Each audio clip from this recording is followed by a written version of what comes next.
Well, there's a couple of things that I've done that I haven't taken any videos of the progress, so I thought I'd show them all in one. First of all, I put on this Rival aluminum rear bumper. This is actually a JL bumper, and of course the JL rear frame is about 4 inches narrower than the JK, so I ended up having to completely redo the mounts. Can't really see them here, but they're redone and welded permanently on the back of the frame here, and it matches the front bumper. My spare tire is going to be at a 45 degree here instead of vertical. I still have 20 or so inches of length to add to the rear, but I can do that after the bumper's been installed. I did that intentionally because I wanted to figure out the rear structure before I did the lengthening.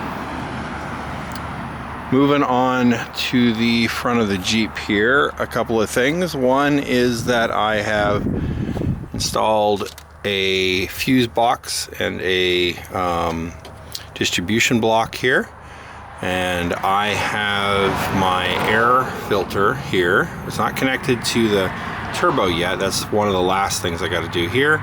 Got to go from the turbo, I got to go through this mass airflow sensor and then out to here. So I'm going to make a 90 here, go down through the diamond plate, and then connect to the turbo back there with mass airflow sensor right in front of the turbo.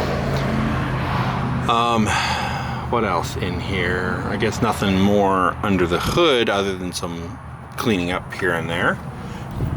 But this is new. So this is my air intake system.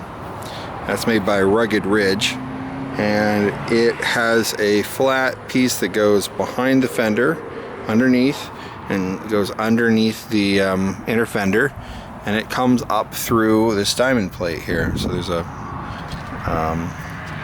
connection through the diamond plate. So that is my intake.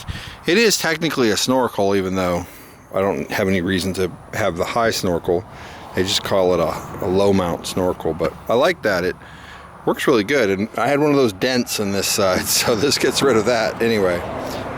Quite a bit of surgery involved in putting this in here. You got to actually cut all these little welds in here and take this piece of steel that was originally here out.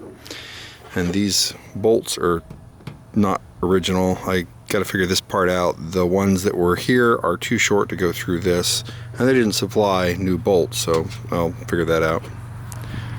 Another thing that I've done is I put the bulkhead connector on the bottom of the ECM box, and it's not finished in here, but the ECM box is coming together. I'll be putting K-line diagnostics and CAN bus through here, and have 6 extra connectors to do something in here if I want to. But that part's coming together. I got my ignition switch started, so I'm working on that. Haven't finished it, but yep, it's coming together, and it moves on its own power now. It doesn't have any power steering or brakes yet, but it does move on its own power.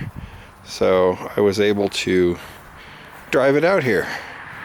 Even though I only have a front drive shaft, I just put it in 4-wheel drive, and I don't have to worry about brakes since I'm just moving around the yard, but it's coming together.